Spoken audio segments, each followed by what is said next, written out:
So Jesus tells us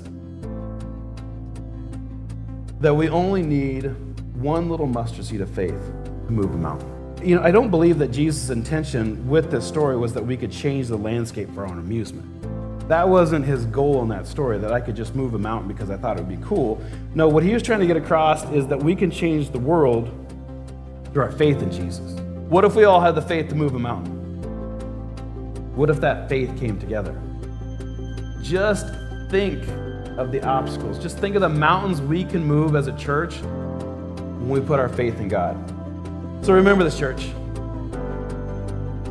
Something small, simple, and seemingly insignificant can have a huge impact in this world. Don't underestimate what you can do through faith in Jesus.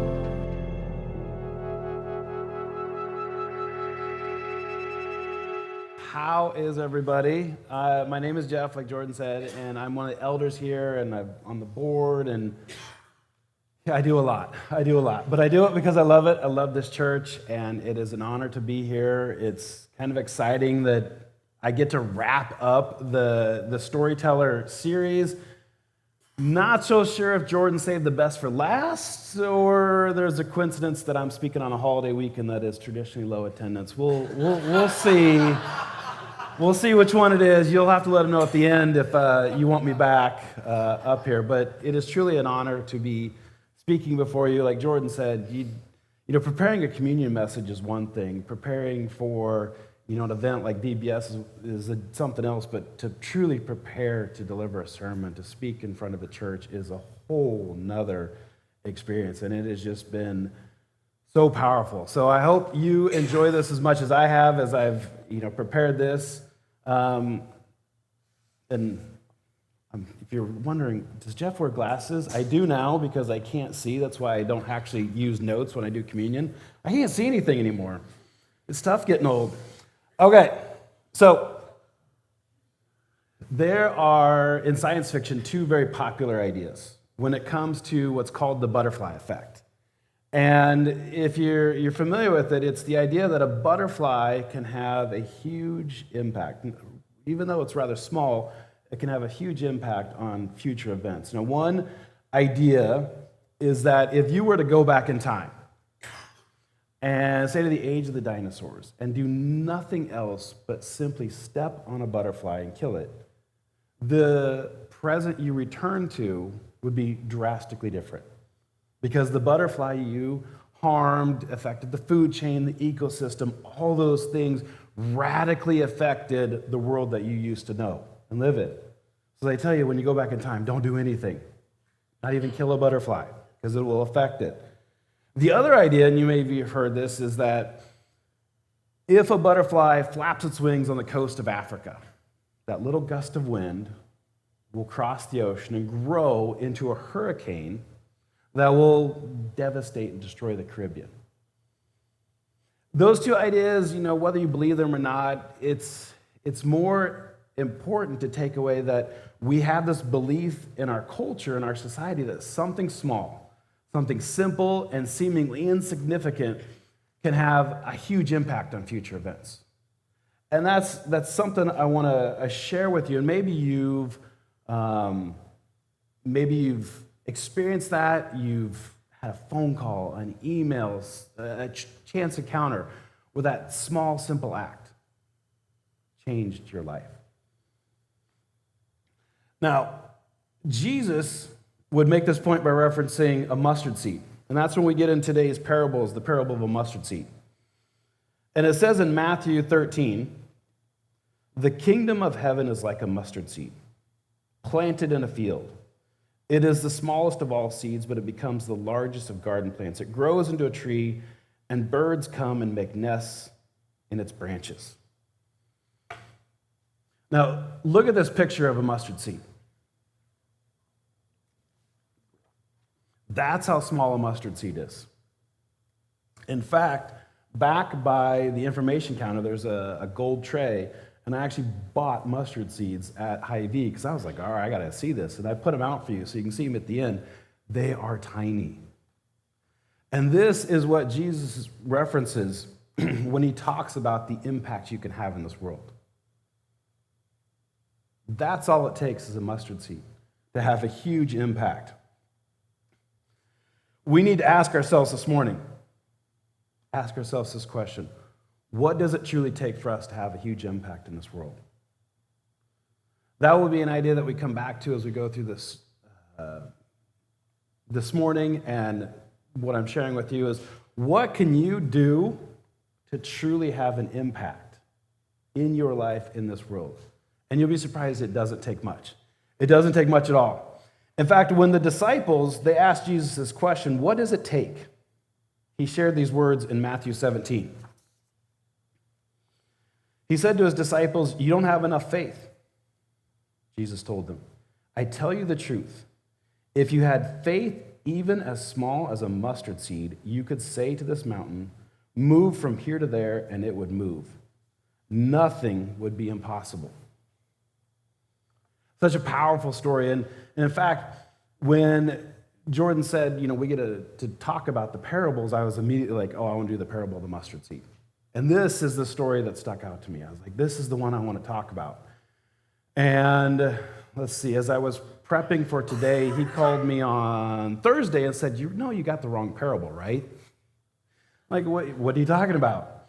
And there's different uses of the mustard seed throughout the Bible, but this is the one, when I think of the parable of the mustard seed, the one that stuck out to me, because I heard this story when I was in Sunday school. I remember hearing this story and thinking, oh my gosh, how amazing that I can move a mountain. In fact, when our family went out to Denver, Colorado to visit my aunt and cousins, and we actually got to go to Rocky Mountain National Park, I remember standing there in front of the mountains and thinking, looking around, like, all right, no one's here, like, all right, jump. All right, move. Come on, scooch. Come on, get. Go, get. Thinking, this is going to happen. Like, I took it literally, like, this could happen. Like, I have the faith. Why isn't the mountain moving? And I truly believed that as a kid, that I could do that. And, whether, depending on how we take it, I don't believe that Jesus' intention with this story was that we could change the landscape for our own amusement. That wasn't his goal in that story, that I could just move a mountain because I thought it would be cool. No, what he was trying to get across is that we can change the world through our faith in Jesus. That's the big idea that I want you to take away, is that we could change the world through our faith in Jesus. And that's the mountains we're going to talk about moving today. Now, as Jordan and Emily and Jason and Julie have shared throughout this series, when you talk about these parables, they're very small in the section that they cover, so you have to read around the parable. You have to understand the context of what Jesus is talking about, what he's sharing. So we're going to go back a little bit to Matthew 17, 14 through 19. And it says here, at the foot of the mountain, a large crowd was waiting for them. A man came and knelt before Jesus and said, Lord, have mercy on my son. He has seizures and suffers terribly. He often falls into the fire or into the water. So I brought him to your disciples, but they couldn't heal him. And here Jesus responds, you faithless and corrupt people. How long must I be with you? How long must I put up with you? I want to pause there. He's talking to his disciples. Remember that. We're in Matthew 17. We're getting close to the end of Jesus' ministry. This is not at the beginning where he's, starting out. In fact, I think it would be kind of fun to map how Jesus talks to his disciples, because we're at the point where he's talking to them like they're teenagers. How many times do we have to go over this? What's not getting through? How many times do I have to do this for you? And then I think you could even put in there, I'm sure they left it out, but I'm sure at some point in this scripture, Jesus sighed. Fine, I'll do it myself. And so he does.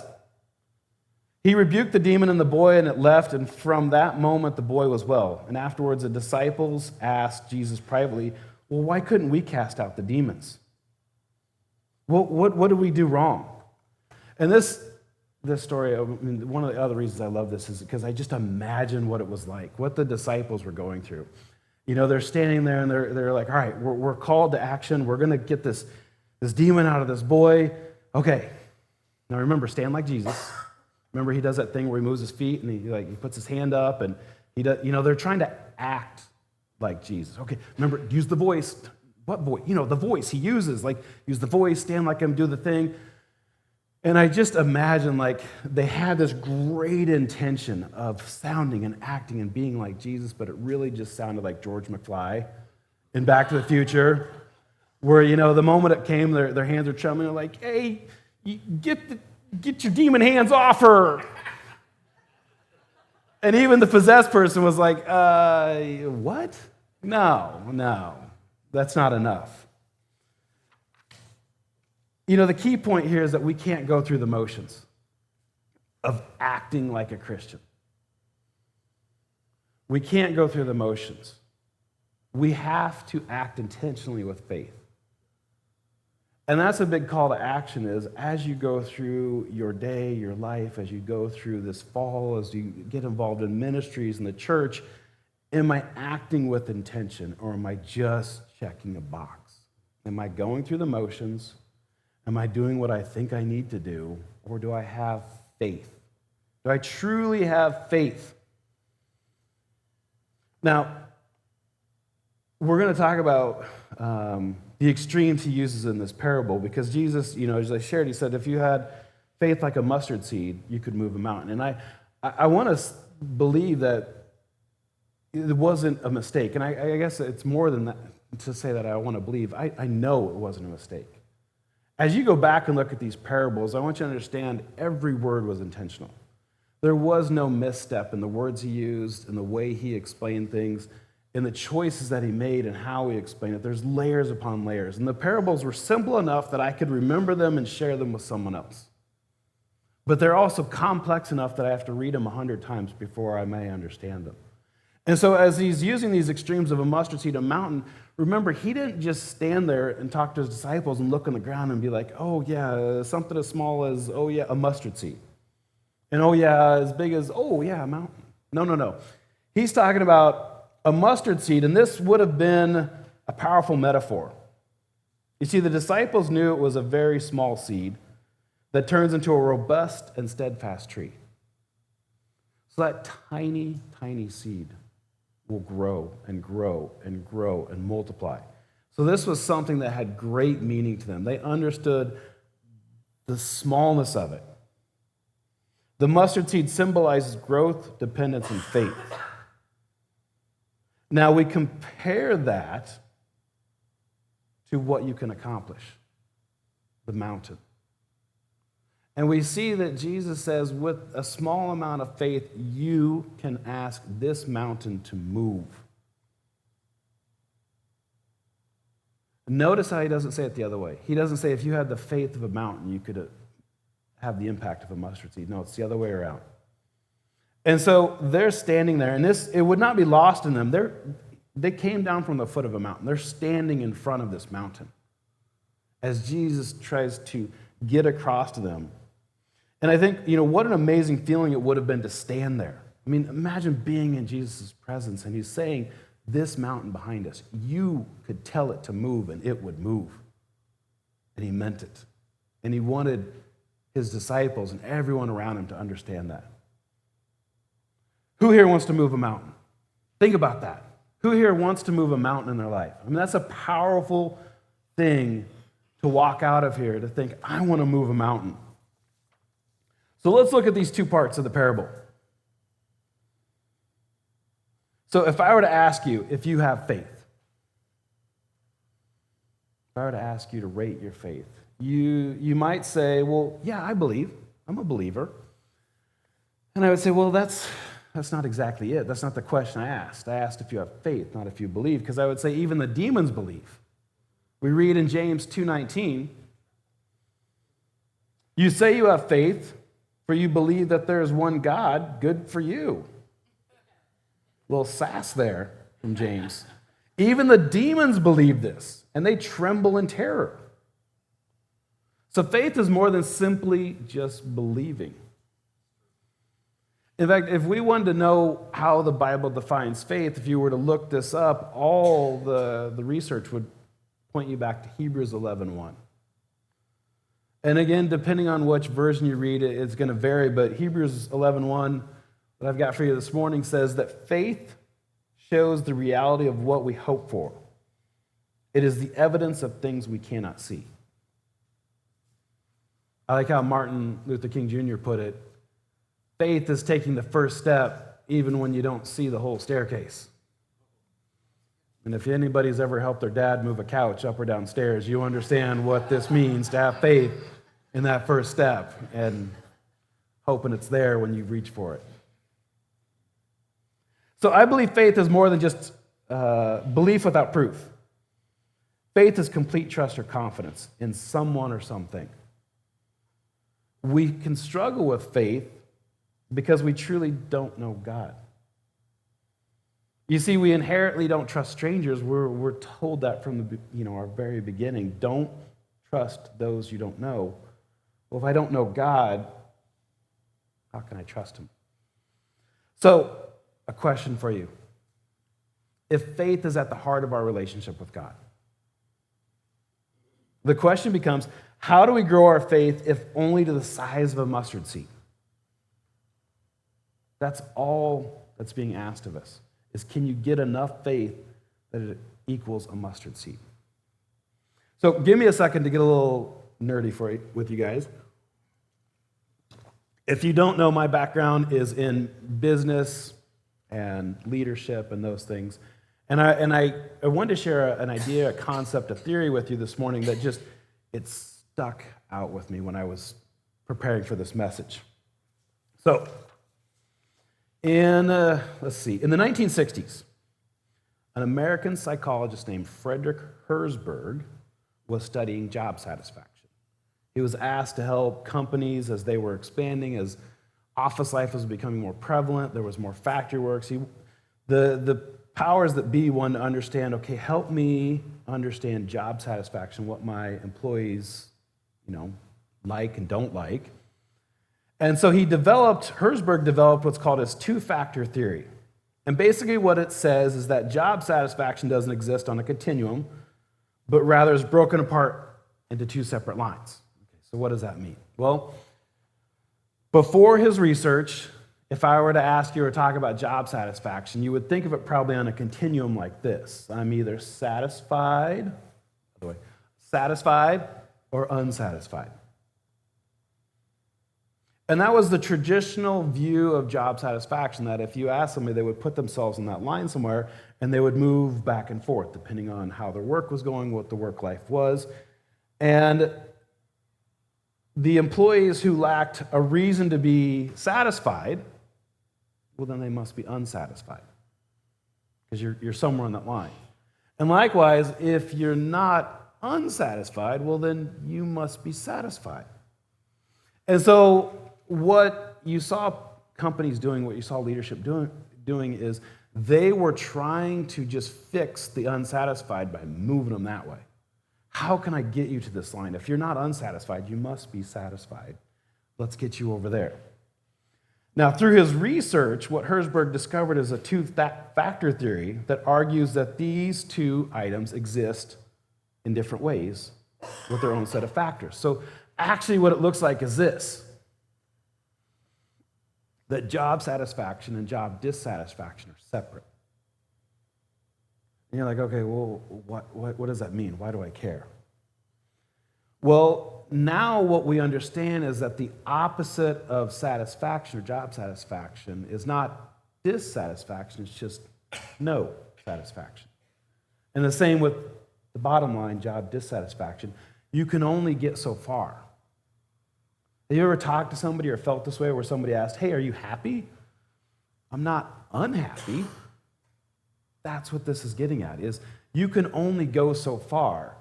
And what he was learning as he was going through his research is that if I want to move somebody from unsatisfied, I can focus on things like bureaucracy, working conditions, the pay, but I'm only going to get so far with that person. However, if I'm focused on that top line and their true satisfaction, well, that's going to force me to think about things like recognition, responsibility, growth.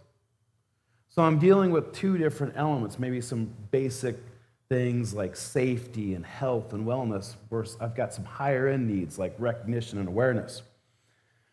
And I'm sure we can all tell stories about where you've been in an office or worked for a company where, hey, I would love a promotion, but instead you got a pizza party.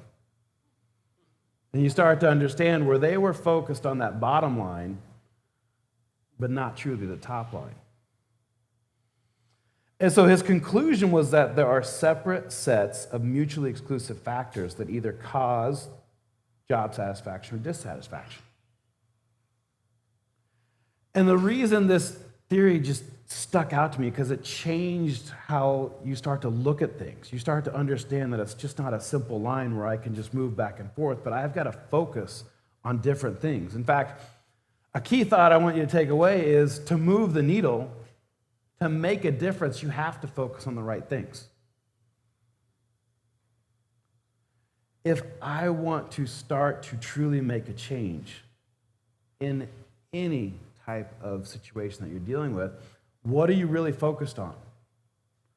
And when you start to see the separation there, and that what I focus on to maybe affect the bottom line isn't truly going to affect that top line.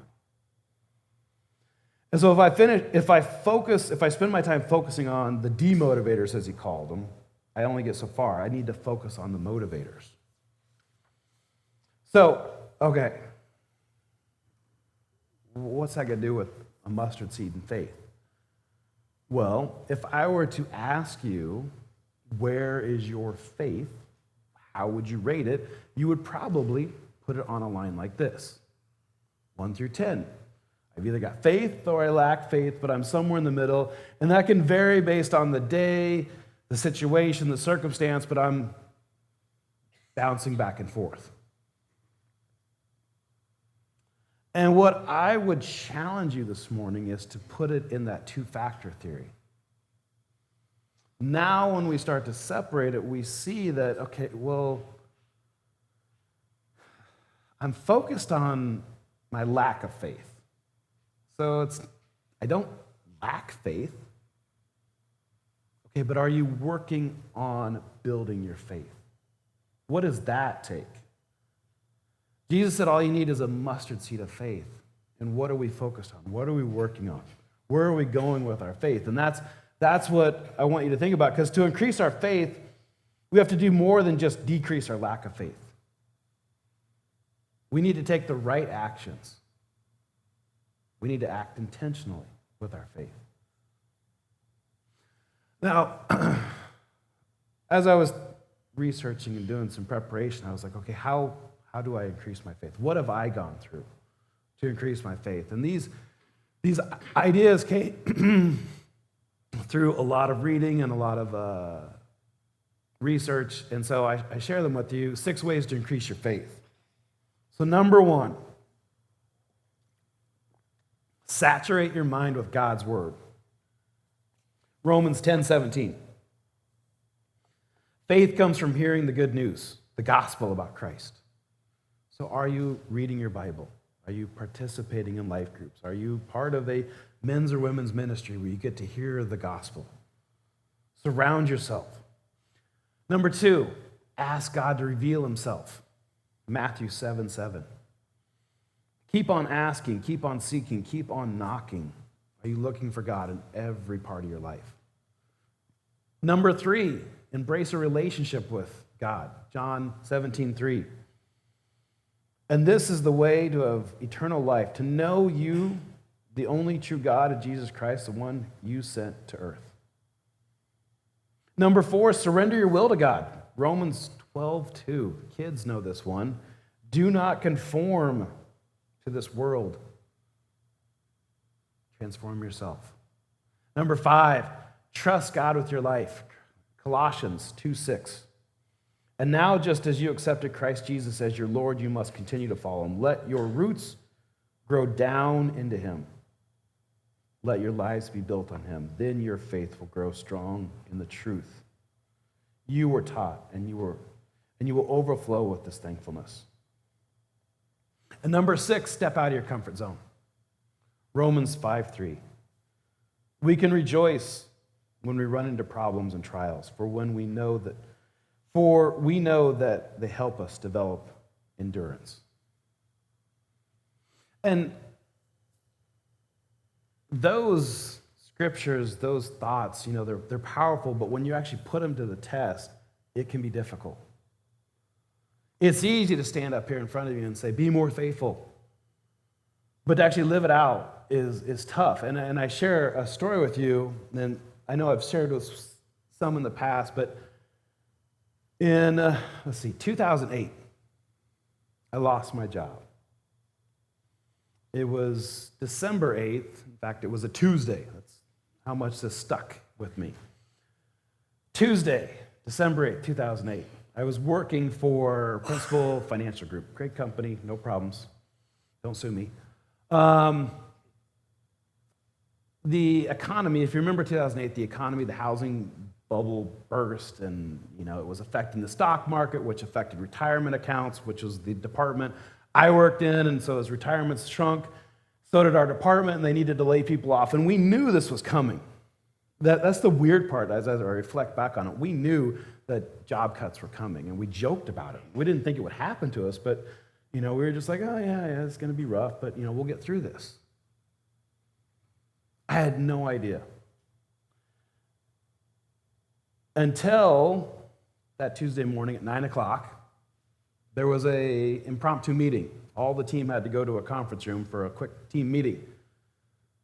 I had to go downstairs to the second floor to see HR. The worst part about it is I didn't realize till I got in the elevator what was happening, that I was being separated from the herd. And as I walked in that conference room and sat there with other folks, and they told us, unfortunately, your job's been eliminated, you're no longer working at the company, it didn't hit until I got home and realized, oh my gosh, I don't have a job anymore. I'm unemployed.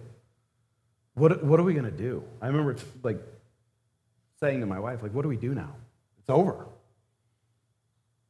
And it was tough because I'd never gone through something like that before. I'd never been forced out of a job. I'd always chosen when I was going to leave. I made the decision. I'd never been in that situation where they just said, we're done with you and you're gone.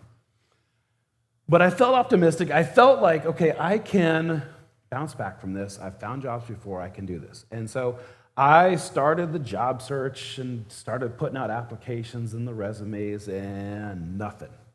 It was a tough economy. It was the winter. But man, it was tough. And maybe you'd get a phone call, maybe you'd get a response, but just nothing. And so I tried harder, and I changed my resume, and I changed the tie I wore, and you start to think like a baseball player, like what does it take to get through? And it was about June, so 6 months in. I had been interviewing, and I was interviewing at John Deere, and I'd made it through the 3 rounds of interviews. I was like, oh, this is promising. This is good. And they told me, okay, the next interview is it. We're going to take the top 2 candidates, and they'll get an interview, and we're going to pick the person from that. We might even pick both. It's just a great group. They'd gotten us down there was 5 or 6 of us, and they were ready to hire. I was feeling great, feeling pumped. Next day, I got a phone call from the lady in HR, and she's like, I got good news and I got some bad news. What's the good news? We love you. You are great. What's the bad news? You came in 3rd, and we only needed the top 2. And I was like, oh, great. Good luck. And I was sitting in my office in our basement, and when I hung up the phone, lost it. Just lost it. I was like, God, I had a Job moment. Why are you doing this to me? Why are you ruining my life? What is going on? What is happening? And as clear as day, I heard a voice ask, do you trust me? And I knew in that second who it was and why the question was asked. And I didn't even respond, but I can tell you everything changed after that. I realized how I was acting, and that when I would apply for a job, I would just be like, God, you got to give this to me. Like, I deserve this. Like, please, please, like, please help me out here. Like, I was just whining. But after that moment, after that incident, when I would apply for a job, I would say, hey, if this is the right job for me, then open some doors. And if it's the wrong job for me, shut the door. I don't even want to waste my time.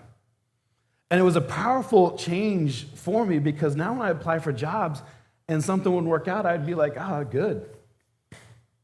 I guess I wasn't supposed to have that job. I'm glad the door's shut. Let's move on.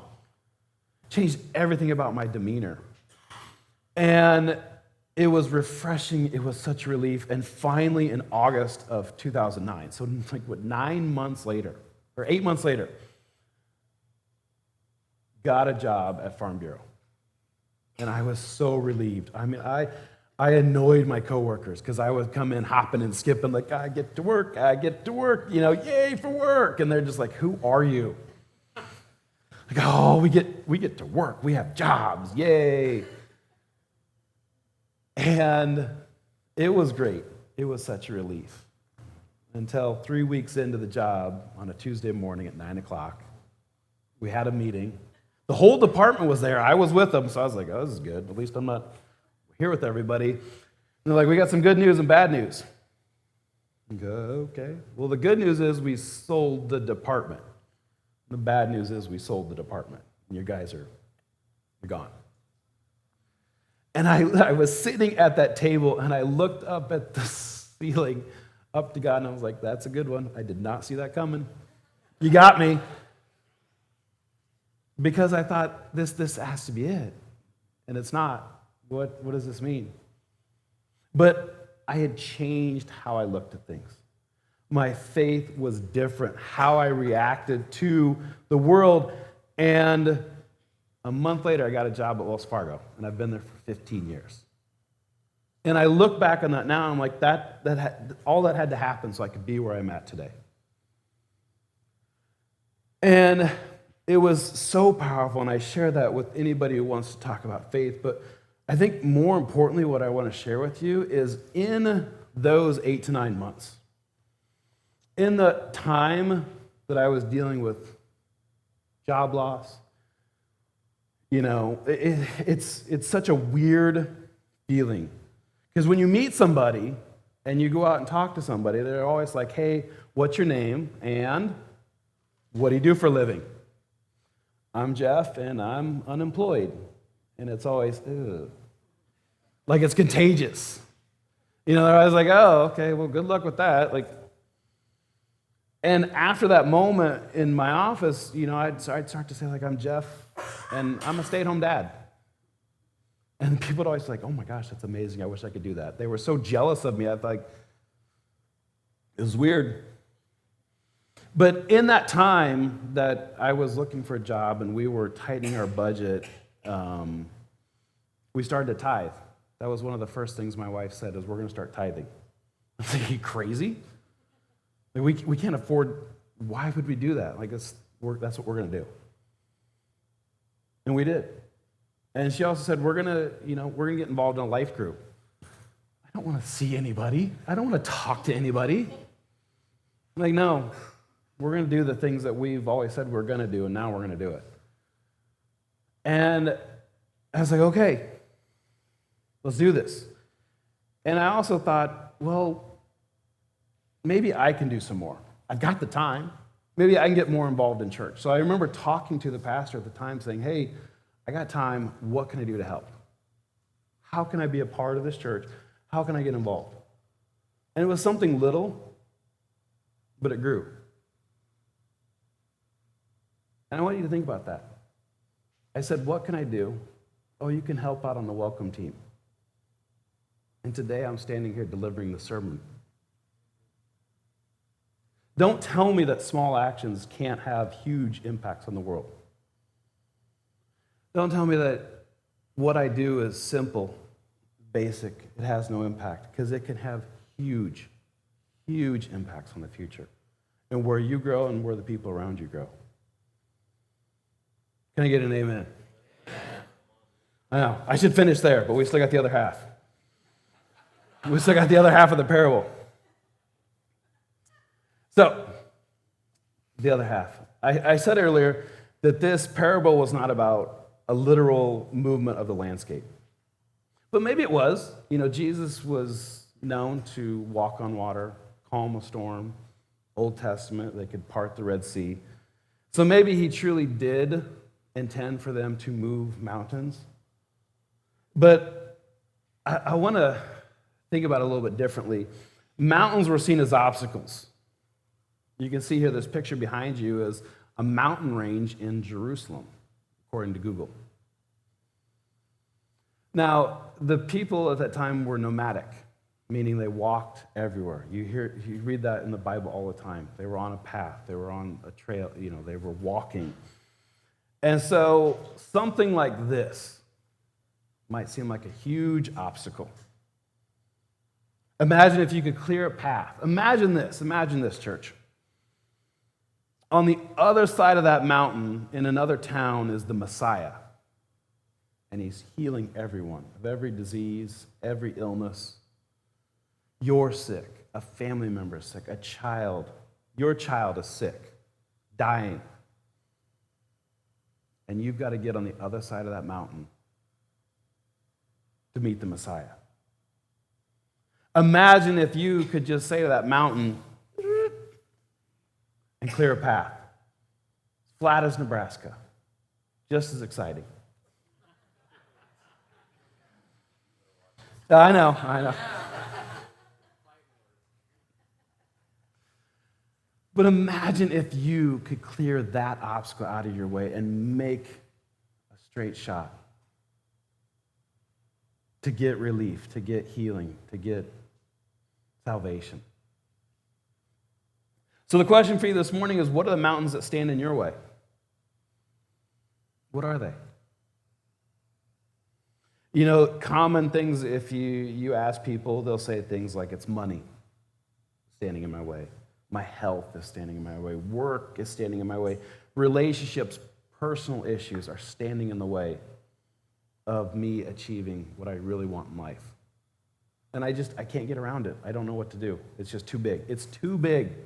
You don't understand. Well, see, the Bible is full of stories of people who overcame the mountain that was in their way. We got stories like Joseph, sold into slavery by his brothers. David facing a Goliath. Jonah facing the whale. In 3 Bible passages, Jesus healed people and told them, your faith has made you well. Your faith has made you well. He healed 10 lepers, Luke 17. The woman with the issue of blood, all she did was touch his robe, and she was healed by her faith. A blind man, again, healed because he had faith. You see, we learn these stories as kids, and we take them to heart. We understand these stories, we share them, we memorize them. But then something happens as we grow up, and they start to lose their impact on us. And that's something to consider. What happened? When you're a kid and you heard these stories about a whale swallowing someone, about a simple man fighting a giant,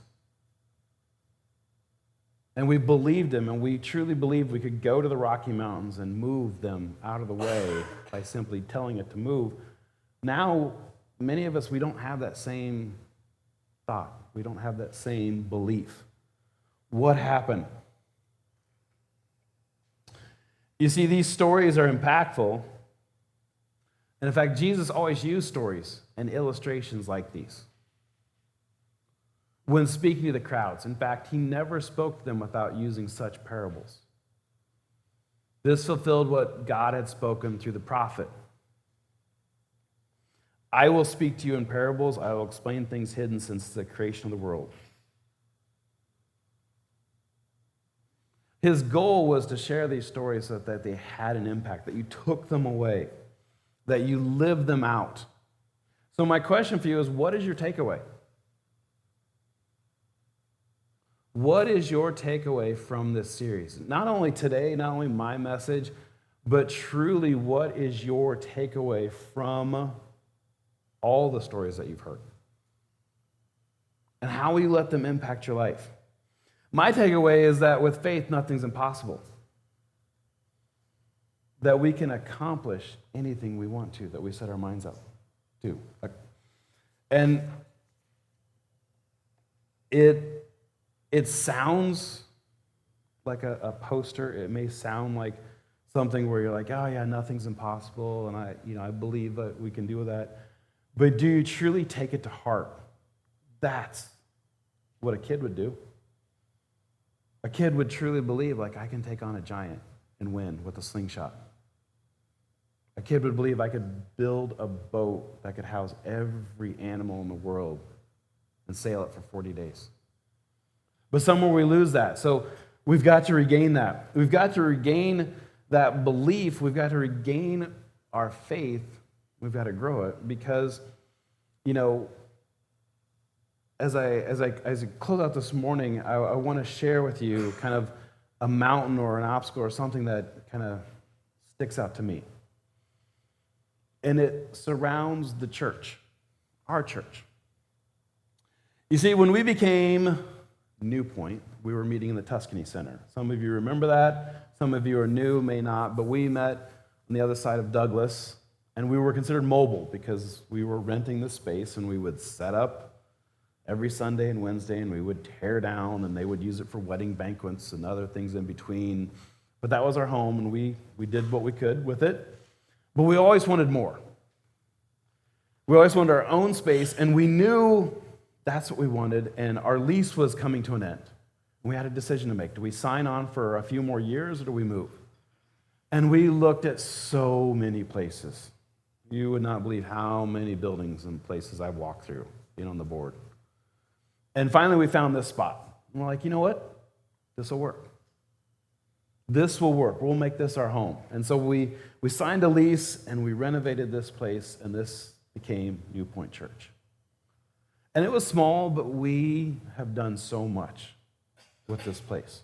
I mean, imagine in this room we had a giant inflatable because it rained one night during trunk or treat, and we had to move everything inside because we couldn't do it outside. All the meals, all the baptisms, all that we've done in this place. How amazing. But we knew we wanted more space. That was always our complaint. If we just had more space, if we had more classrooms. We've got kids screaming outside a classroom. If you've ever been on a Wednesday night classroom, I am the reason the kids are screaming. I might do that for a reason to impart on you guys. Hey, if we had more space, you wouldn't hear these kids. But we needed more space. And so again, we looked at everything. And, it was the 2020. So yeah, with COVID, there was a lot of office space available. But the renovation costs were going to be in the hundreds of thousands. Like this is impossible. Like, yeah, we could get it, but the renovation would just empty our bank account. What do we do? And I remember sitting in a board meeting and like, oh man, wouldn't it be nice if our neighbors just left and we could just punch a hole through that wall? Like, wouldn't that be great? But they weren't going to leave. They had like a 10-year lease. And there was nothing that we could do about it. They were set. They were going to be there forever. And we're like, if only. And then I remember the day we came in and their sign was coming down and their office was cleared out. And I'm like, what's going on? And the landlord said, yeah, they moved out and they're interested in subleasing. They want to know if you guys are interested in that space. And it was one of those moments where you're like, when a dog catches a car, where you're like, what do we do now? We have been praying for this moment forever. Here we are. The space is available. Oh my goodness, are we really going to do this? Are we really going to put a hole in that wall and actually expand into that space? Because it's going to cost us a lot of money. Rent, resources, people, we're going to have more, but is it really worth it? And so we actually brought it to the congregation. We said, this is bigger than us. This is too big for 5 people to decide. We got to ask you guys. And you unanimously said, yes, we want to do it. We want to do it. Because if it requires faith, then we're going in the right direction. If it requires faith for us to break a hole in that wall, if it requires faith to us to expand, if it requires faith to us to grow this church, then we're going in the right direction. And that's what we chose to do. Now, why do we do it? It wasn't just so that we had more space. It wasn't just so that we had a bigger classroom. It was because we wanted to grow, because we knew New Point could impact the lives of the people around us. We know that there are people out there that don't know Jesus yet. You've met them, you've seen them, you know them. And we want them to come into church. We know there are people out there that don't know Jesus in the right way. They've had a bad experience. Maybe these people have been hurt by others. Maybe they've been hurt by other churches. We want them to come here and understand and grow in their experience with Jesus. We want people who want a little bit more faith so they can overcome a mountain in their life. And that's who we're seeking out. So Jesus tells us that we only need one little mustard seed of faith to move a mountain. And, when I look out at this congregation, I see something a little bit different. I see a whole lot of mustard seeds. A whole lot of mustard seeds that we can move and change. Look at that. Look how much faith is in that picture. That's what's happening. That's what's going on in this church. What if we all had the faith to move a mountain? What if that faith came together? Just think of the obstacles. Just think of the mountains we can move as a church when we put our faith in God. I began my message by talking about the impact a small butterfly could have on the future. And, you may ask yourself, okay, what impact can I have? What impact can I really have on this church, on the kingdom? Is it really going to make a difference if I give an extra $10? Yes, it will. God says if you give it faithfully with intention, He will multiply it. That's the key. Don't just put it in because, I feel guilty. No. Believe that tithing is the right thing to do, even when it seems like the most ridiculous thing to do. Will it make a difference if I invite someone to church? If it's just one more person? Yes. Because that's one more little mustard seed. Will it make a difference if I serve? Will it make a difference if I help out in kids' ministry? Yeah, because you're going to tell a story about a mustard seed and a mountain to a little boy who's going to believe it his whole life. And he's going to move those mountains. So remember this, church. Something small, simple, and seemingly insignificant can have a huge impact in this world. Don't underestimate what you can do through faith in Jesus. Stand with me.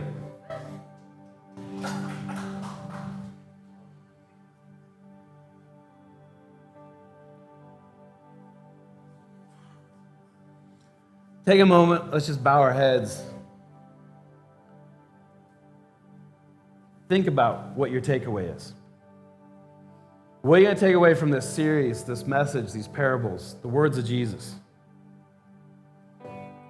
What's your takeaway from your time here at church, your experience with life groups, ministries, volunteering? Where can you get plugged in? Where can you make a difference in this world? I want you to raise your hand if you're looking for opportunities to grow. Who's looking for an opportunity to grow their faith? We're looking down, but we're raising our hands because we want to grow our faith, just even if it's to the size of a mustard seed. How about this? How many of here want to move a mountain? How many of you have a mountain in your life that you want to clear out of the way? An obstacle. You look at it and you think there's no way. It grows bigger by the day. I want you to know that Jesus is growing that faith in you. That with that faith, you can overcome that mountain. with intentional acts. Dear Heavenly Father, I am so thankful for this moment, for this day, for this message. I pray over each and every person here. I am so thankful for this church, that we can come together, that we could share your word, share your message, that we could take it in and then we can share it with this world. May we step out into this day, step out into this week. As we go about our lives, may we have those opportunities to share our story with others. May they start to see the impact that they can have in the lives of others. And may we just rejoice. Rejoice in our hardships. Rejoice in our triumphs, challenges, our wins, our losses, everything that comes our way. May we know that with faith in you, that the path we're on is the path you put us on. And we just seek the strength to focus on you, God, in all things. Amen.